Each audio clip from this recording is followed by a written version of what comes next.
Welcome to the Gravity Well podcast with me, Jenny Araby. I host the Gravity Well to celebrate and share the stories of the people empowering others with knowledge, skills, and plans required to reestablish stability in our communities. Your mission is to work through these heavy issues with me in order to lighten the load. I acknowledge that I live on the traditional territories of Treaty 7 and Métis Districts 5 and 6. The treaties and self-governance agreements established by Indigenous peoples were created to honor the laws of the land, maintain balance with nature, and give back to uphold reciprocal relationships. This knowledge and intention are what guide the Gravity Well conversations. I ask for genuine dialogue, real hearts, and openness to different perspectives. This is your invitation to find common ground with me. Positions taken by participants, either individually or collectively, do not necessarily represent those of the Gravity Well. This podcast is dedicated to the natural world, our children, nieces, nephews, grandchildren, and all future generations. The Gravity Well is on YouTube, Substack, and streaming wherever you get your podcasts. If you like what you see and hear, remember to like and subscribe. Good morning, everyone. It's a sunny day in Calgary. Lovely to have Dr. Tricia Stadnyk with us today to talk about the water cycle as well as some modeling. So this is in the context of conversations we've been holding around water in southern Alberta. This is also, if you follow the show, episode 12 of season 2, but it's episode 4 of this series, this mini series on water that Bob Morrison has been co-hosting with me. Why are we talking about water? So again, just that's for the general public. We want people who are involved in water to feel empowered to have conversations about the future of water and where we're headed, and also concerned citizens like myself, geoscientist that is now very focused on water in our province. Okay, my name is Bob Morrison, and I'm a retired planner. My career was mainly in water management and transportation, and since retirement, I've been involved in municipal issues here in Calgary. And for this podcast, I'm particularly interested in where water modeling can take us for the future, because it is one of those key tools that's going to help us understand and predict where we're going in terms of our water use, our water management, and our water protection. Thanks, Jenny. Wonderful. Okay, Trish, so I have you down as a professor at the University of Calgary in the civil engineering with a crossover in the geography department within the Faculty of Arts. This interesting social science dynamic of water as well, which I'm excited to hear about. So you combine engineering, environmental, and earth and planetary sciences with social sciences to understand large-scale continental water resource supply. So yeah, please tell us a little bit more about your background before we get into this, Trish. Thank you. Yeah, for sure. Thank you very much for having me. First of all, it's my pleasure to be here, and something that's very near and dear to my heart, which is, having a broader based conversation about water, and just for people that are interested and want to learn more. So very happy to be here. I'm a Canada Research Chair in hydrologic modeling. So I guess my core area is to develop models that simulate water supply, typically speaking, on large scales. So looking at how climate change is impacting the overall amount of water and distribution of water on the entire Earth, but particularly on continental scales. But I also zoom down to the community level and take a look at what the impacts of that could be for the ecosystem, for people living on farms, for Indigenous communities, and just generally people in urban areas. What does drought mean, and what can we do to help contribute to all of that? So kind of all of that is my area of interest. I'm an environmental engineer by trade and training. I've worked in civil engineering my entire career, but it's only been since 2019 that I joined the Faculty of Arts to better understand human behavior around water and response to climate change. Fascinating stuff. Okay.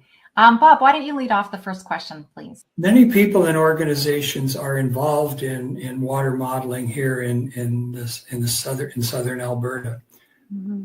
In terms of understanding the system, what roles do each type of modeling play? And what have we learned from the different models that we've got out there?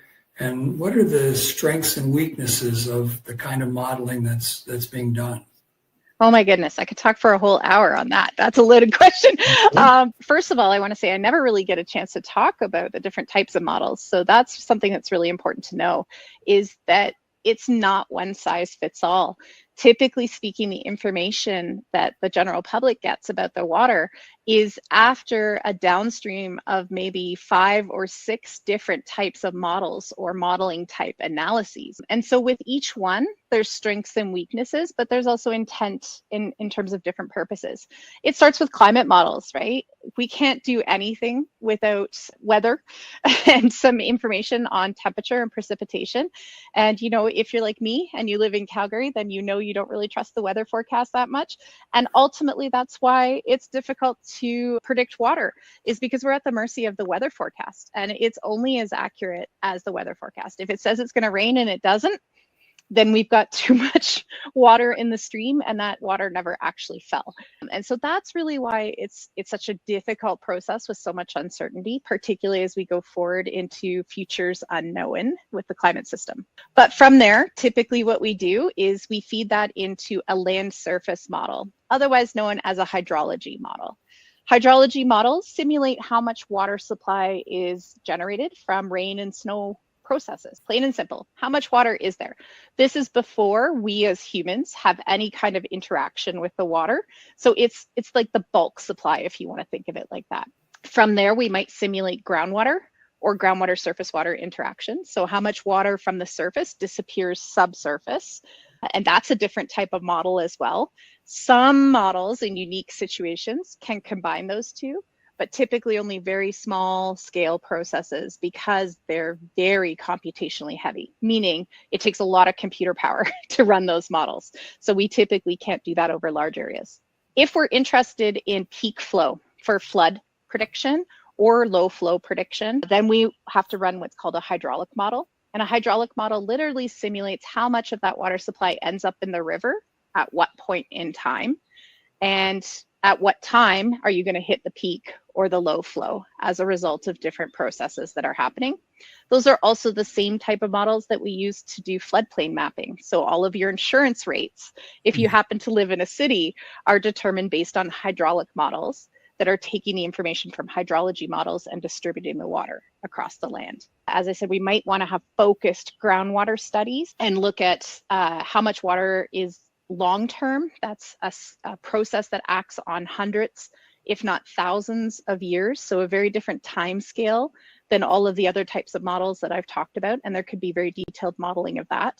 And the last one is actually what we call water resource management models, or WRMS, affectionately. I have many international students, can't remember the acronyms, and I'm like, just call them WRMS. It works, right? WRMS, rain. But water resource management models are the ones that actually determine how much water supply there is after we as humans have interfered with the water cycle. So once we've taken out the water due to water licenses, used the water for irrigation, stored it in reservoirs and released it, those are the models that add all those kinds of human interventions and then look at the water supply. So do these all happen separately, or are they happening together? That is a fantastic question, Bob. Very, very few times does this happen together in what we call coupled modeling. Most times this actually happens separate. So it's often what we describe as a modeling chain. And literally think of it as that, a chain with different links, and one model feeds into the next model, which feeds into the next model, and you build that information or data set as you go, depending on what the actual problem is. You'll keep going in that modeling chain until you're able to answer your questions. You mentioned that you think globally and then locally as well. And so I just think about this, is that a result of, this understanding of the impacts of water from various activities that we're doing that's causing this? Because what it sounds like is we need potentially an upscaling of the way we approach modeling, and you're linking things together because of that potential. We've talked about in this room the compartmentalization of the work we do. So I'm assuming it's a combination of this compartmentalization and then also the problem sort of growing in our understanding. Is that true? There's a couple of reasons for it, but you're very perceptive there in describing it the way that you did. In my work, I look at water supply as affected by climate change. Climate change is a global scale process. It's something that happens globally, not locally, but it's experienced locally in terms of its impact on the overall water supply and how much water there is. So really what we need is this global, down to continental, down to regional, down to local scaling through that modeling chain in order to answer the local questions about what climate change means to a community, to a city, to a water supply at the provincial or even, river basin scale level, like looking at the South Saskatchewan River. But that modeling chain has to start global, because if it doesn't, then we're not getting the right, what we call forcing data. So, these changes are happening and being forced by processes that actually start in the Arctic and feed the entire globe in terms of changing global circulation patterns. And so that is necessary to use as input to the more local models. And just a follow up to that, I can't remember where I heard this, but that you were saying the local, it's felt locally. Yeah. Are the global models quite sensitive to the local changes? Meaning, Yeah. I understood that the global models are potentially looking at too large of a scale and not being able to sum those local changes, which amount to much more than what can be realized in those models. Is that? Absolutely the case, which is why I would never use runoff from a global model to make a prediction for what the impact on the water supply at a local community level is. But by going from a global climate model down to a hydrology model that describes how water is distributed on the land surface, then I take the global scale inputs of precipitation temperature, and I use that to feed into the next model, which is a much finer resolution of what the land surface looks like and how the water moves or behaves on that land surface, how much evaporation is lost, those kinds of things. From there, if I need an even more detailed picture, not just what the overall volume of water is, but what is the water level in said community at said time in response to a large storm event, then I have to go to the next level or modeling chain, which would be a hydraulic model, and so on. And so this is where the modeling chain comes in, is each model has an increasingly high resolution because we can't just downscale or use the global model scale information at the local scale. It wouldn't be accurate enough. Yeah, I think of that as a geophysicist. I think of that of log scale versus seismic scale, right? You just don't have the resolution to be able to see those things at a local, like globally, but you certainly can if you look at it locally. You're asking excellent questions. You mentioned precipitation. You mentioned groundwater. Yes. You didn't mention glaciers. You're right. In the South Saskatchewan system, or just say the Bow Basin, what's the contribution from each of those to the water supply that we see in terms of precipitation, glacier melting, or groundwater itself? That's a complicated question, and I wish I could give an actual number, but I can't. This is really at the forefront of where we're investigating right now, and these are processes that largely haven't been studied until, in detail, until the last decade or so, because they're so complicated. And the reason why it's complicated is because there's a feedback between how the glacier is changing and the climate system. And those feedbacks aren't well represented within the climate models, and they're not as well represented historically within the hydrologic models. So we're working on that and trying to bridge that gap so that we get that feedback back, because because it's so important. To give it a very specific example, the previous generation of climate models really underestimated the impact of temperature increases on the loss of glaciers, and the original projections, if you go up to the Columbia ice fields, you'll see a museum on the bottom floor, and it says the glacier could be gone as soon as 2050. We now know that that's more accurately 2035, approximately, so much, much faster. And the reason for that is that the previous climate models did not take into account the temperatures increasing the rate of wildfire and the wildfire depositing ash on top of the glacier, which is dark and absorbs more heat. And so there's what we call a positive feedback process of climate change that actually works to accelerate the loss of the glacier. And so these are things that we're learning as we go.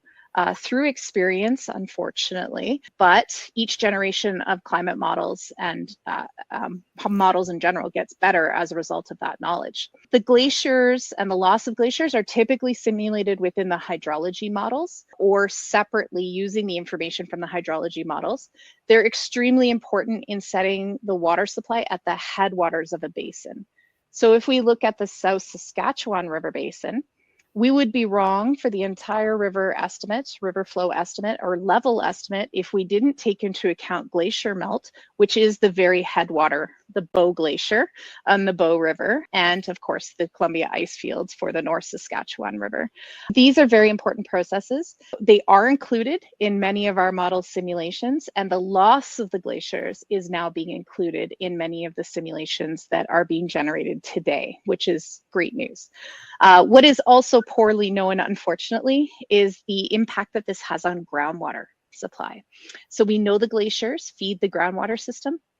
And in fact, there's an age-old debate between hydrologists and hydrogeologists, depending on what side you stand on, to say, is it groundwater or is it glacial melt? In fact, it's both. We know that a large proportion of the glacial melt goes directly subsurface and ends up reappearing within the Bow River and the South Saskatchewan River further downstream, closer to Calgary. And so as those glaciers disappear, that groundwater system is also going to change, and the contribution that we get to the base flow in a river, the flow that comes from the subsurface and leaches into the river, is also going to change. And that's concerning for two reasons. Number one, the quantity of water, particularly at times of the year where the glaciers are the highest and our rainfall is the lowest, which is late summer, early fall, and the temperature of the water, which is extremely important for ecohydrology or fish and aquatic species that live in that river. So there's eco modeling then as well, someplace in the system?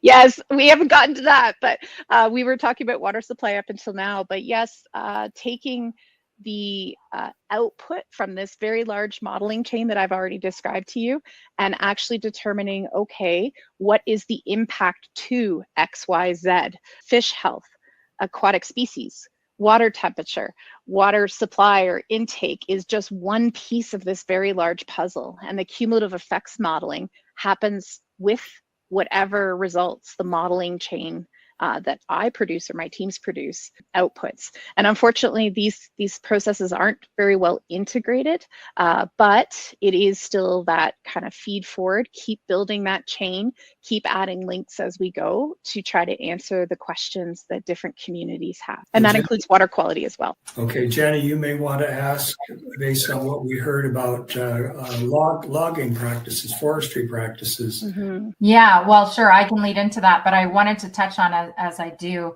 talking about the potentially double counting of water is what I might be hearing.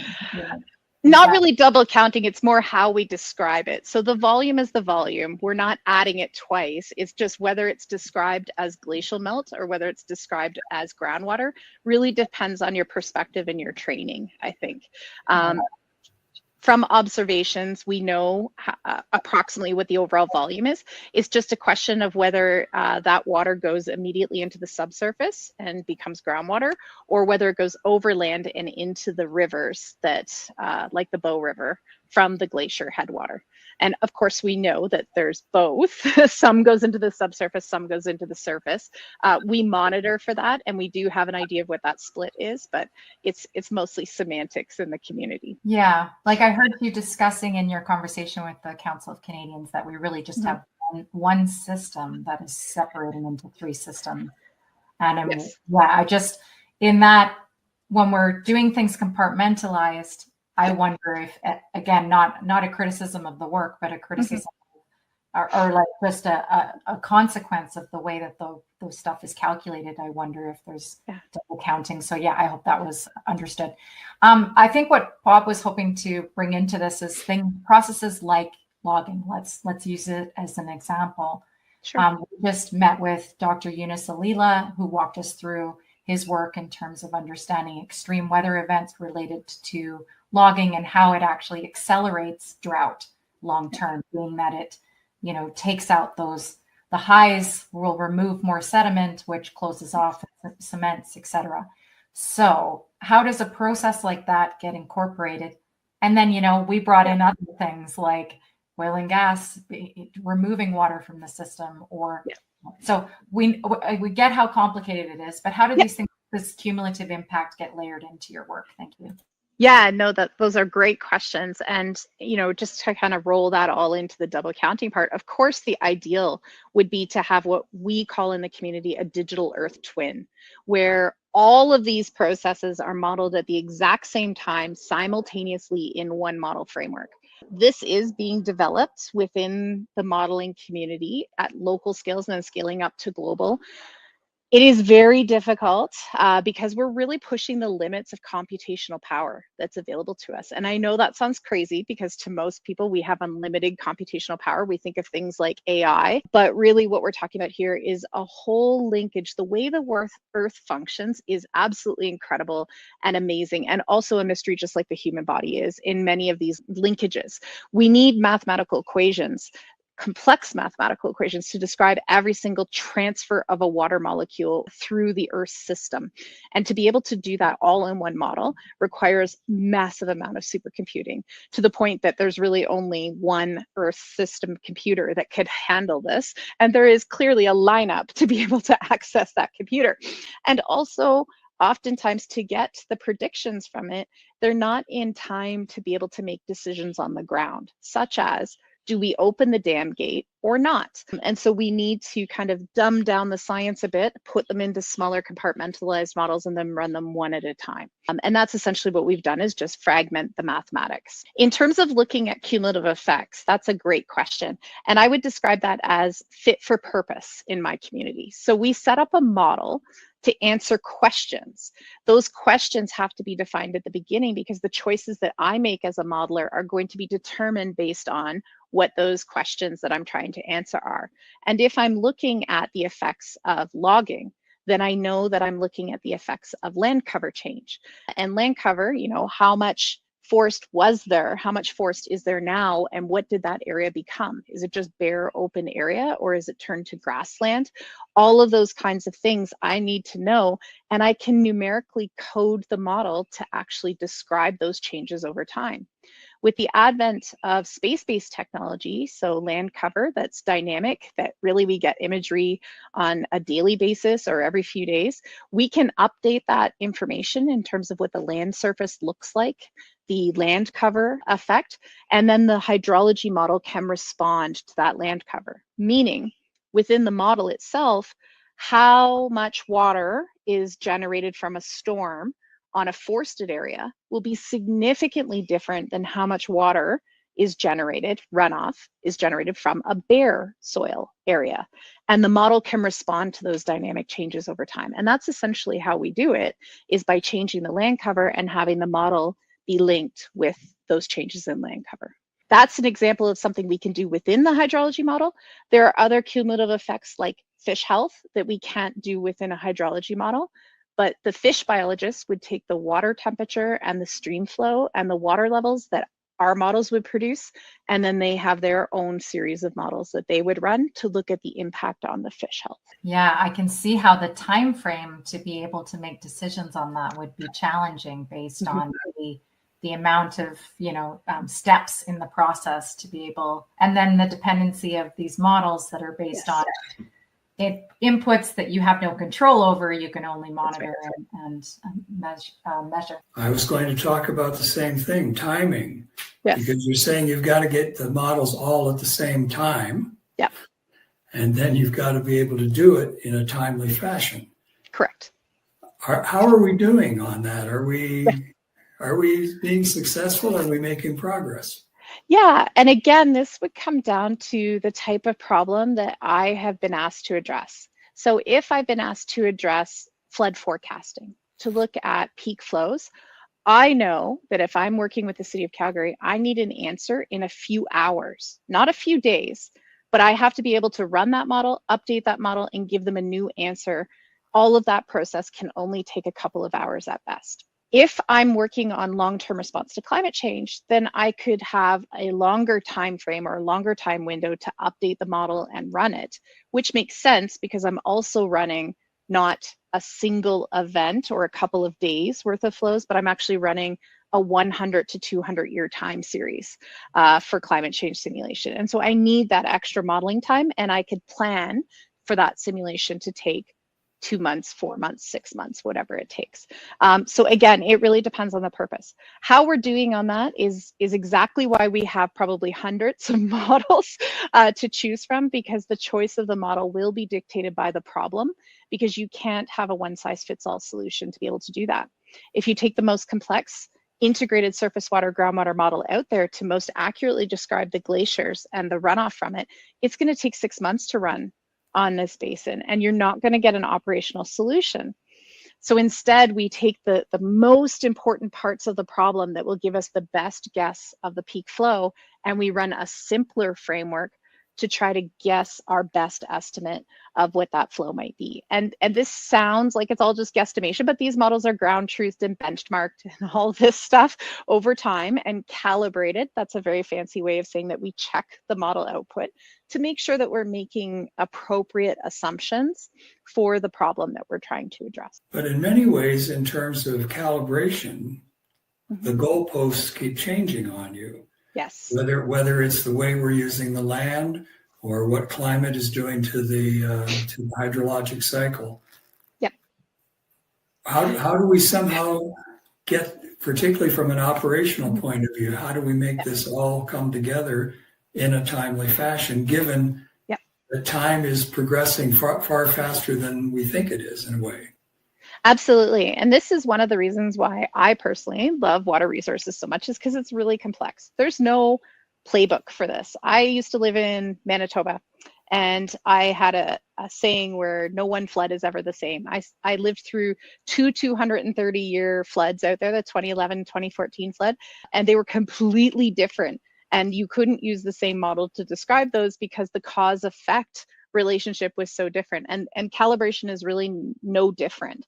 The way in which you approach it is by best understanding the system that you're working in and what's really driving the change in the flow or the peak flow, finding the model that best and most accurately represents that, and then calibrating that model to an event that's very similar to the event that you are interested in modeling. So what is changing? Is it the rainfall that's changing? Or is it the snowmelt that's changing? Or is it that we now have rain on snow happening at the same time? And then you calibrate to an event on the record that is closest to that event. And if it's not as extreme, then you can actually make synthetic events to calibrate those models to do your best to push them further from what our historic record shows. But the key is that the models must be dynamic. So they're calibrated to historical storm sequences, but we're not setting them to a solid response to the same storm all the time. Meaning, if we change land cover over time, then the extreme runoff that's going to come from that same event from the historic time series is going to get more severe in the future. And that's the key, is that we have to evolve those models over time and make sure that the system dynamics are well represented. But it sounds like the same kind of problem that the climate modelers have. You're dealing with probabilities. Absolutely. There is no fixed answer.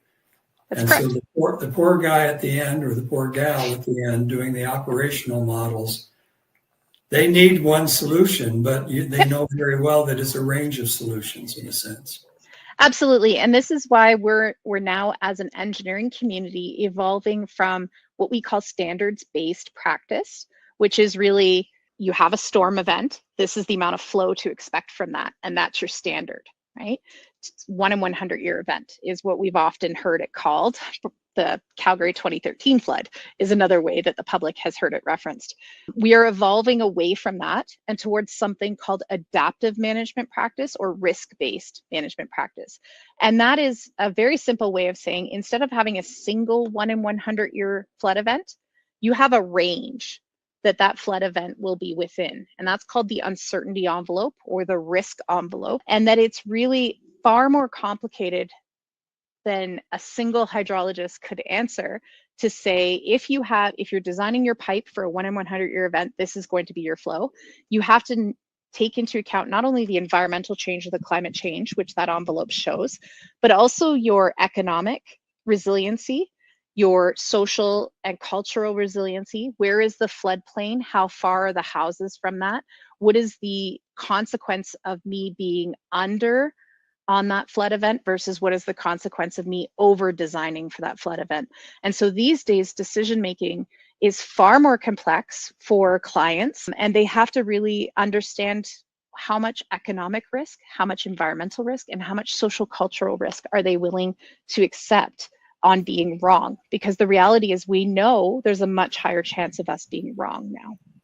So in a sense, we have a social, cultural, economic model someplace in somebody's head or on in the spreadsheets or in the actual computers. So these are things that are probably the future. Right now, we don't unfortunately have one single model that takes that into account. But what we're really talking about is modeling these kinds of decision spaces where the environmental or how high is that flow going to be is only one piece to that puzzle, that urban planners or urban designers would get that piece of information, but you would also understand the risk level of your city council, where the houses are on the floodplain, and what the cost of being wrong would be. That's not something that a hydrologist can decide. That has to be something that the client who procures the hydrology scenario decides and takes into account. And then you would either choose the lowest, the middle, or the top end of that uncertainty envelope, depending on what risk you're willing to accept. So it's also a political model, and it really depends nowadays, at least, in terms of the computer inside people's heads. Yes, and this is why when people talk about, oh, aren't you afraid of artificial intelligence taking over your job? I'm like, no way. My job's just become way more complex. And actually, if anything, the social sciences and the person and the decision making has actually become more relevant. So AI can do a lot, but now we have a lot more to do. So it's going to help us in ways that we haven't been able to see before. Then thank goodness, because we're going to need it. Yeah, I want to back up a little bit because I really appreciated in this presentation you just gave talking about the federal, what your recommendation is. So you've touched on a little bit here, focusing on economics is one of that piece, and also this adaptive risk-based design, that switch. So I appreciate that. Can you speak a little bit about what question would you want to ask? Meaning, with that in mind, with this framework in mind of a federal water policy framework and mandate, you were talking about how your water model is only as good as the questions it's asked, or so what would, if you were given free reign, what would the question be to help move us in the right direction in terms of understanding water security, let's say, both quality and quantity? That's a great question and a loaded one. I don't know that I actually brainstormed that, but I would say that it would have everything to do with what is the resiliency threshold for the Canadian water supply. And I use the word resilient on purpose, not sustainable. I know some people don't like it, but I need to make this distinction. Sustainable is what we have today and preserving the ability to meet that into the future. I would argue what we have today is already inadequate. We are already oversubscribed for water licenses in the South Saskatchewan River Basin. We are already in a water deficit. We need to do better than that. Resiliency takes into account the ability of a system to adapt and have adaptive capacity in the face of hazards and how that system is able to recover. And so I think, honestly, we need to roll things back. We need to become much more water focused and water central in terms of our governance and decision making. And instead of just haphazardly building a community within a city in location X because the land is available and it's cheap and there's a developer, say first, okay, well, full stop, is there the water supply to do that? If we're going to procure new economic development and grow in industry, not only in terms of oil and gas, which is the obvious low-hanging fruit, but also in terms of things like Google data centers or massive computing facilities, okay, full stop, how much water is that going to require? These are questions that we're not even asking. And that's why we don't have the models to be able to answer those, is because there hasn't been the demand to do so. But honestly, it's the most important factor if we are going to continue to grow our population, to thrive in this particular location, which happens to be some of the driest regions of Canada, and to support future generations well into the future with climate change. Yeah, could not agree more. This thought of But to me, it's, can we center our economy on water quality, availability, and right. like we're saying, not just in a human use way, but in a ecologically resilient way. Right. To me, that is just massive in terms and of. it's a climate issue. It's also a social justice and human issue. We know that there are still people that don't have access to proper and clean water supply. In this day and age, that's just unforgivable. We need to do better, right? 100%. Yeah. And I just think if that was our focus, it would really help us make those decisions. Like you're saying, for example, the Water Smart, who does a lot of the water modeling, modeled the planned hydrogen projects and was saying, you've got most of your projects in a basin that does not have the water supply to provide you that. Try again, right? These are where are we wasting time because we're not looking at the water picture. A big part of that to me would be also fracking. We have some municipalities, it was mentioned in that discussion, that have banned fracking. Well, but then where is the water coming from? Because the fracking is still happening and water is still being used for it. One question with respect to this local issue in terms of the overall water modeling effort and I'm going to say quantity effort. Mm-hmm. I'd like to touch more on your social, like the social sciences in this, Tricia. Can you help me? Because, there's a lot of water that's being used that I imagine the system cannot incorporate. Yes. Being specific, I'm on the watershed, like the Watershed Council Coordinating Committee for the Bow Basin. And one of the conversations was around that it's tributaries and surface water is not really being accounted for. The use of that water is not being accounted for. So can you speak a little bit about, not necessarily specifically on that, but you get the idea of this social activity that's happening that are potentially not being incorporated fully in the model? Absolutely. And so that speaks in part to the type of modeling chain that you would choose to really incorporate decision-making around water and water use, water licenses, water withdrawals, water storage. We need that water resource management modeling.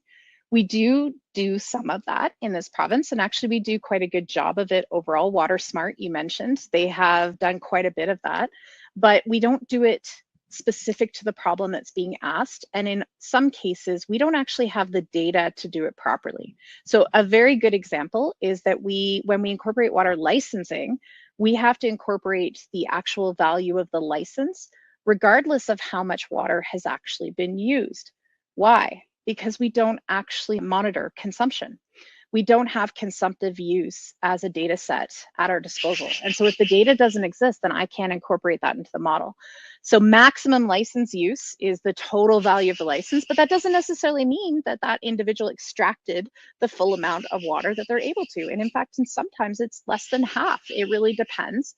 And that has a very distinct local impact in terms of the amount of water that is used and the impact on the amount of water that would stay in the river at that particular point in time. And so that would be a big reason why models could sometimes be wrong or overestimating or underestimating. In addition to a lack of data, sometimes it is just a lack of knowledge, meaning water is withdrawn under permits. We know the point where the irrigation districts withdraw it, but then when farmers return irrigation to a river, they oftentimes just hook up a hose and return it to the river. We don't actually have data on what that water return is, how much, how long it's been gone from the system. There's no like magic tracer within that water. We don't know if it was withdrawn months ago or just like that day or 2 days ago. And all of that has a significant impact on the residence time of the water in the river or on the surface. These are all issues that local municipal supplies have been grappling with that significantly impact the in-stream flow need or the amount of water that's left in a river at a particular time. And how this is linked with behavior is, number one, conservation mindset, how we use water or how we overuse water, I should say. But number two, how we don't really think it's important enough to track it or keep tabs on our water usage. And if I asked you, how much water does your family use in a day? You probably, maybe you, but some people, most people would have no idea. They'd be pulling a number out of the dark. That's not right. This is the single most important thing that we have. It is life sustaining. You can't go more than 3 days without having access to clean water. This is something that we all depend on, and yet we almost never think about. And that's where the social sciences come into play. And that then determines our policies and our laws that are made, what we monitor, when we monitor it, where we monitor it, but also how much money is put towards that. And quite frankly, governments are not putting enough money towards keeping tabs on our water systems, and water is not prioritized high enough within the overall legislative system for us to be able to do what we need to do to even answer the questions that we have. Well, it sounds like the magpie has stopped tackling us, so. I'm sorry. It was a greenwashing bird. Yes, they're fighting over a nest. Oh, okay. Yeah. Okay. I thought maybe it was a modeler that they used for their modeling and somehow. You were talking about lack of data in terms of actual water use. Yep. Is this fundamentally a problem with not having enough monitoring, measuring devices out there? Absolutely. And in terms of the large scale monitoring, so our federal program that monitors flows and levels, this has been a constant battle. Really, there was massive cutbacks in the 1980s. We lost a huge number of gauges and monitoring locations because the government just quite frankly didn't prioritize the spending. Since then, we've been gradually recovering, and we have some more monitoring in place to help at the larger scale.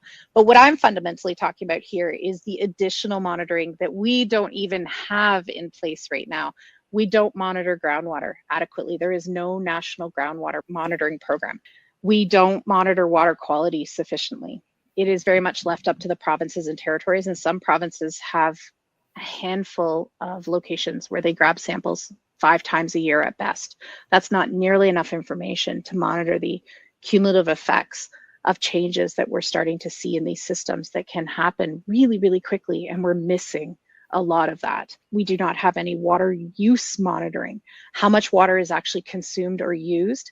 And I'm not talking about as a whole license or as a city, I'm talking about individual houses to the hour at which they're using the water, so we can really look at not only reporting back to people what their water usage is, but introducing billing rates that reflect overconsumption of water that is unnecessary. And that includes not only domestic, but also industrial.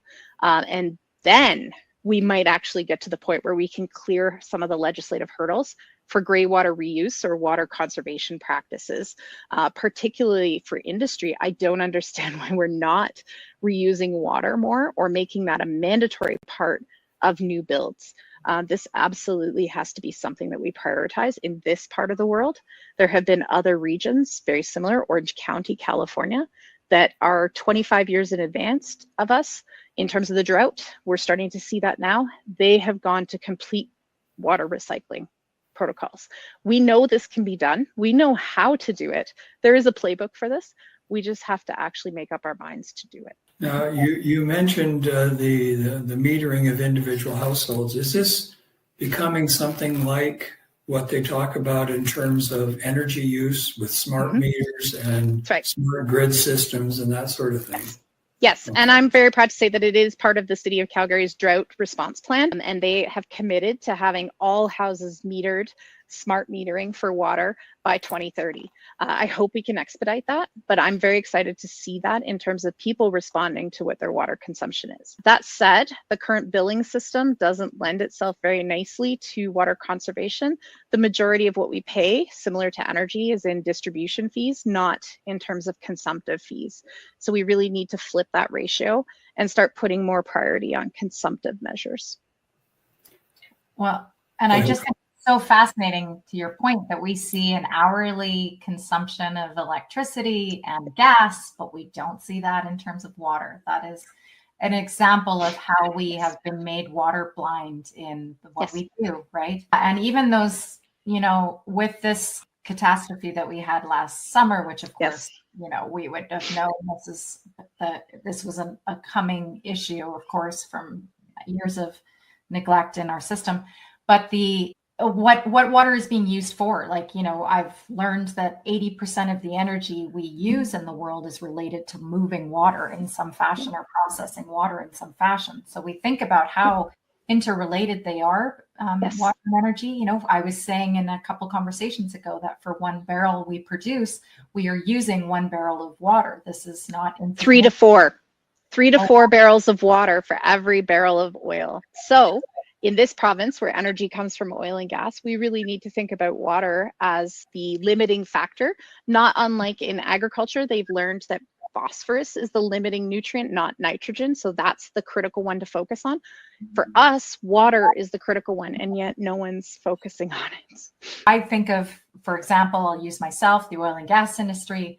If we weren't developing new, we could turn around and start modeling really well how we remove sites off the landscape and how we restore the water system function, let's say land system function.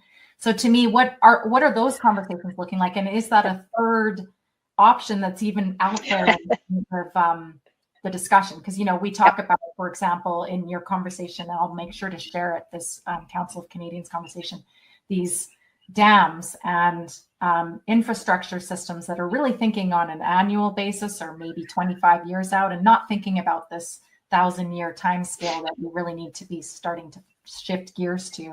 So I'm just curious, I'll stop there in terms of what are we seeing for optionality for people in terms of, do we develop, do we restore, do we do something in between? How are we making those decisions? Thank you. Yeah, no problem, Jenny. I would say that is part of the shift from standards-based decision-making to adaptive decision-making. Adaptive risk-based decision-making takes a 7th generation view to everything.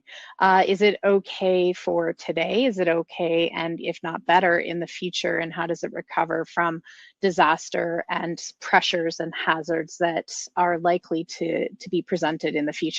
And I think that's the key, is that we have to start thinking much longer term in terms of looking at consequences and effects. But the other missing piece to this is that we're really good at defining the cost of damages. So if you don't put in that dam and there's a massive flood, what does, like, how many communities downstream get washed out? What is the cost of that? Versus if we put in that dam, then we save all those communities, full stop. What we don't look at is what is the cost to the environment in monetary terms, so ecological cost, and what is the benefit that we receive when we restore. So if that dam is to be removed in the future and we roll that ecosystem back to what it used to be, what are some of the benefits of not having that dam anymore, like upstream wetlands and beavers and all of that helps to naturally mitigate flooding, but also has a secondary benefit to water quality, and it's a massive benefit, and also groundwater. We do not value that right now. Thank you very much. I really My pleasure. enjoyed listening to you and very much appreciated you coming on to the podcast. Thank you very much. Thank you for inviting me. It was my pleasure.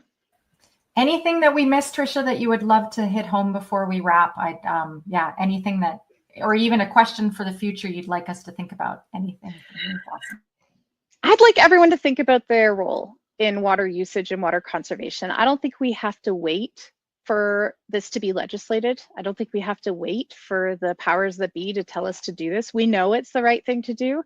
And anyone listening to this podcast up until this point is thinking about it naturally. So I challenge everyone to figure out what their own water usage is and how they can improve on that, because honestly, that's just the right thing to do. And the more people that do, the more pressure is applied and the faster the change can happen legislatively as well. Yeah, thank you for that, because I think there is such an important role for us to play in terms of bringing water awareness into our lives. And one of the conversations we had was just around the licensing and FITFR and the laws. And the question came down to, if we had an emergency, what would we do? What would we need to do? And it comes down to those conversations, those genuine on the landscape, what are we doing with our water conversations? So the more we do that now, you're suggesting, the better. That's right. Fantastic. Okay, thank you so much. I certainly hope we get an opportunity to work with you again, Tricia. Really appreciate the work you're doing, and thank you for giving our audience this information. Thank you.